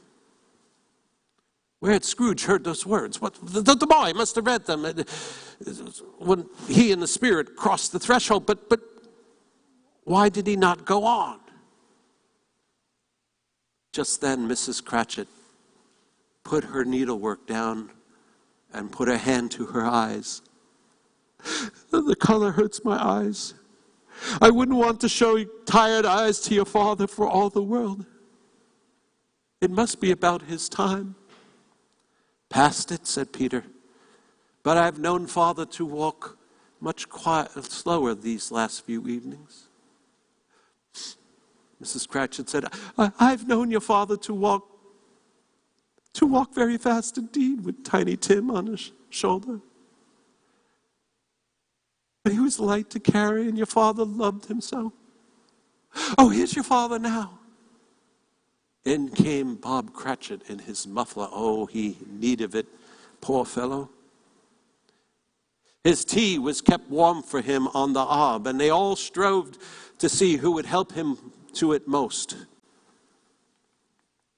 Each of the little Cratchits crawled up on his knee and put a tiny face against his cheek, as if to say, don't be grieved, Father. Don't be bothered. The family drew around the fire and continued to talk. The mother and the daughters kept doing their needlework. And Bob told them about the incredible kindness of Mr. Scrooge's nephew, who he had scarcely met the one time, showed him when he saw me on the street. And he noticed that, I looked a bit down, you know. And when he asked me what had caused my distress, and I told him, you know, he's the most pleasantest spoken person you'll ever want to hear. Because when I told him, he said, I'm heartily sorry for it, Mr. Cratchit. And heartily sorry for your good wife, too. By and by, how he knew that, I'll never know. Knew what? She said. That you were a good wife? And then he said, turning to his family, I don't suppose we will forget our poor Tim, or this first parting there was amongst us. Oh, no, Father, they all said. And when we remember how pleasant and mild he was, we will not argue and forget our Tim. No, never, they said. I am very happy indeed. Oh, Tiny Tim, the childish essence was of God. Scrooge turned to the Spirit and said, "Oh, Spirit, I sense our time of parting is at hand. How I know it, I don't know. Before you do, who was that man that lay upon the bed?" The Spirit pointed and began to glide on until Scrooge tarried a moment. The Spirit just was pointing elsewhere. But Scrooge said, "Spirit, my place of occupation is in that courtyard. There's my warehouse." He ran to the window and looked in. It was an office still, but not his. The furniture was not the same. The man sitting at the desk was not him. Scrooge followed the Spirit until they came to the iron gates of a churchyard. Here Scrooge would learn the name of the man who lay upon the bed. The Spirit glided amongst the graves and then stopped and pointed at one of them. Scrooge crept towards it trembling and said, "Oh, Spirit, answer me this. Are these the shadows of the things that will be, or the shadows of things that may only be?" It did not move. "Oh, men's courses foreshadow certain ends, that if they be persevered in, they must lead. But if the courses be departed from, their ends will change. Oh, tell me that it is so by what you show me." Scrooge crept towards it trembling and followed the finger of the outstretched arm to the unkept grave which read, "Ebenezer Scrooge, am I the man who lay in that bed?" The Spirit pointed from the grave to Scrooge and back again. "Oh, no, Spirit, I am not the man I was. Why show me this if I am beyond all hope?" Scrooge noticed that the finger began to shake a little. He said, "Oh, Spirit, your Spirit intercedes for me and pities me. Oh, tell me I may change these shadows by living an altered life." The Spirit's hand shook even more. "Oh, I will keep Christmas in my heart and strive to keep it all the year long. I will live in the past, the present, and the future. The spirits of all three shall strive within me. Oh, tell me it is so I may sponge the writing from this grave." Scrooge, in his agony, grabbed the spectral hand.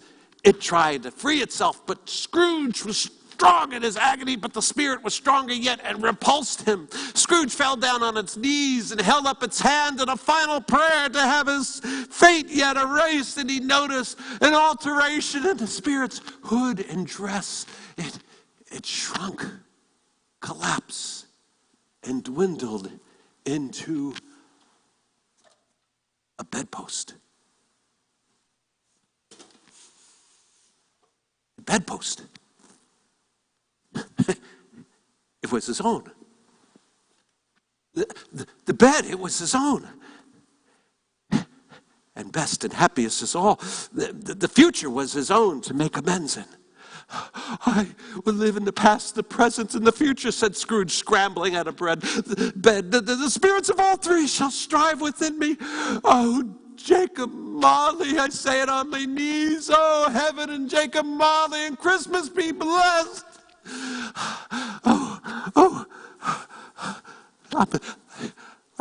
I'm as light as a feather.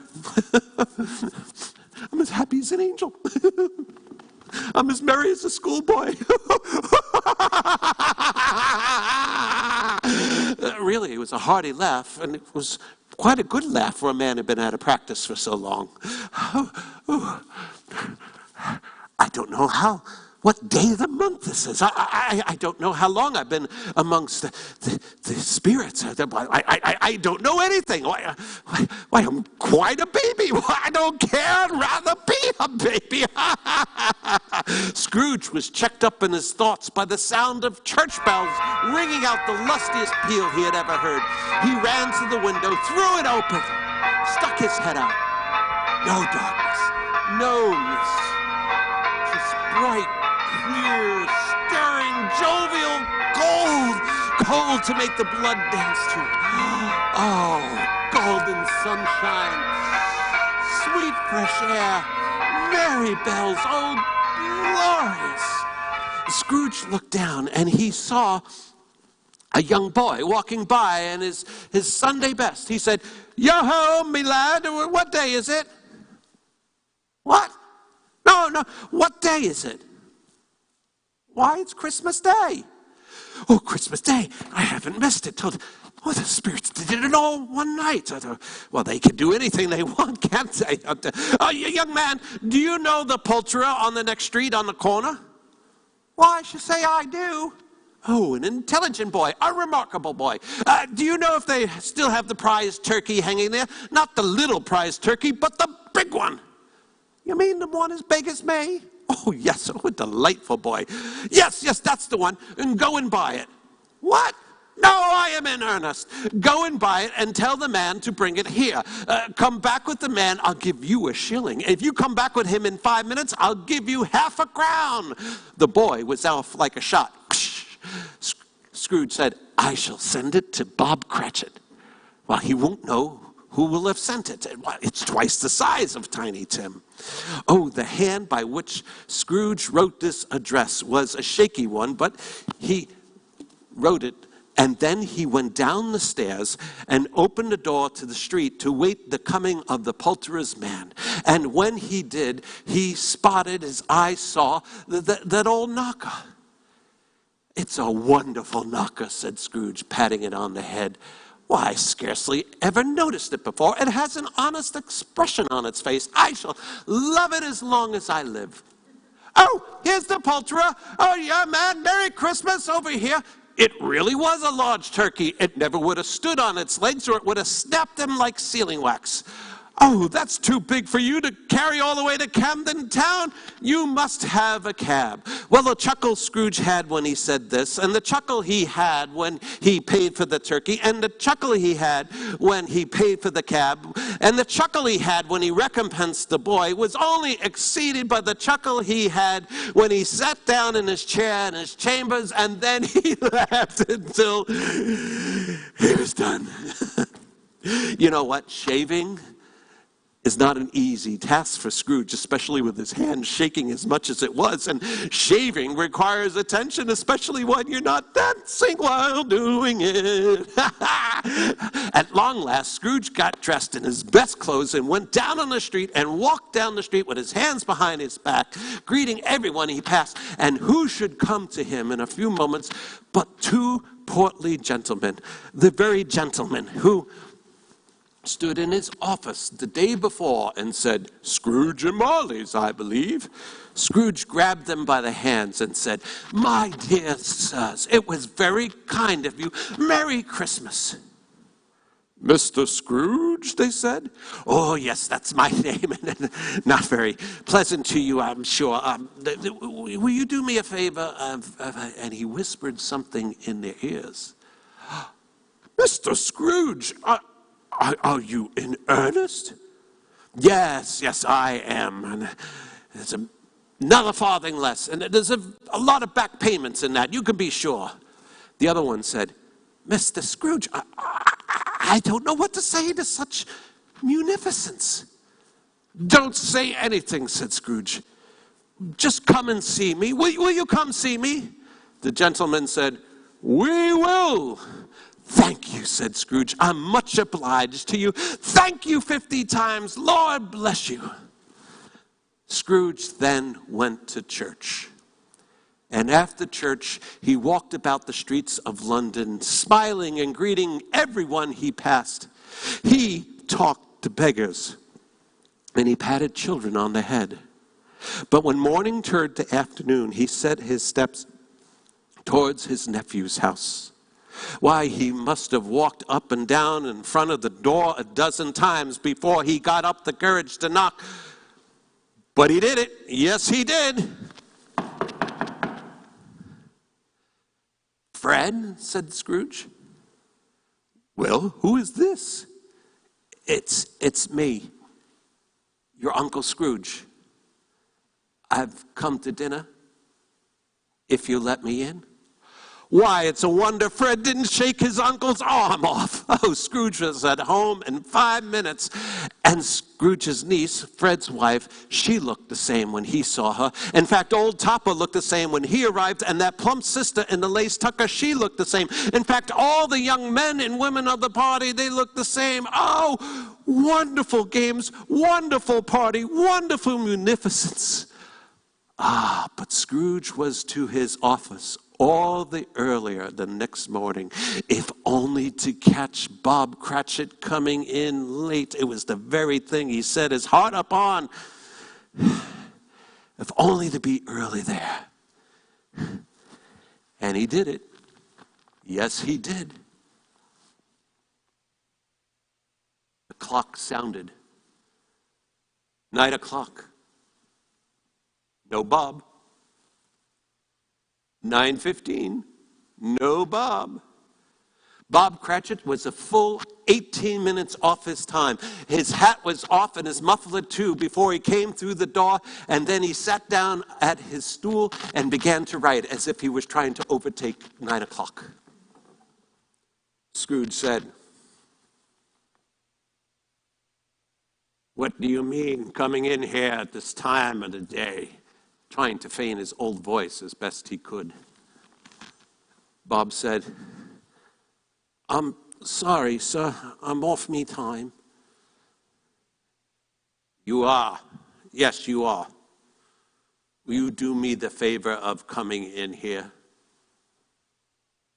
Bob said, It's only once a year, sir. I was making rather merry last night. It shan't be repeated."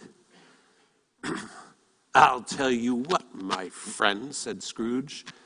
And jumping up from his stool, he said, "And therefore," and giving Bob such a poke in the ribs that he fell back into the tank, "and therefore, I am about to raise your salary."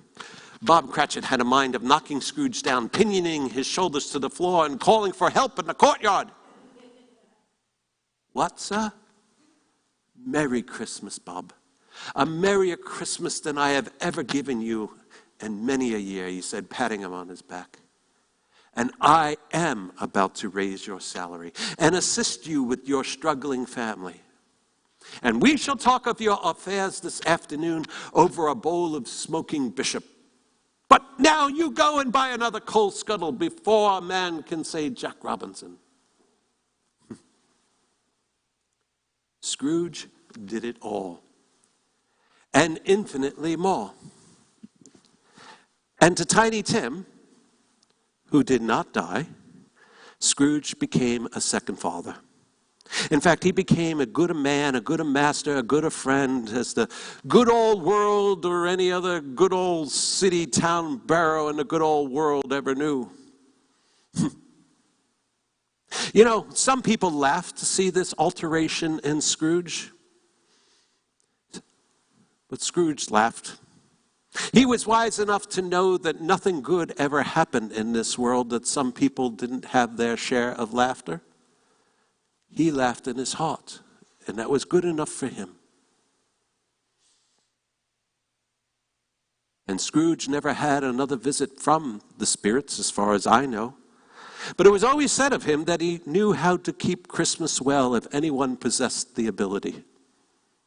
And so may that be said of all of us this Christmas and always. And as Tiny Tim once observed, God bless us, everyone. Merry Christmas to you. Thank you for coming. God bless you all. Thank you.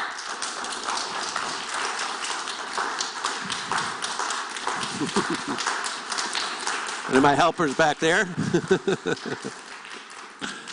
Thank you all. Be sure to take those scones and shortbread. I can assure you each one of the shortbread has a stick of butter in each one. Thank you all.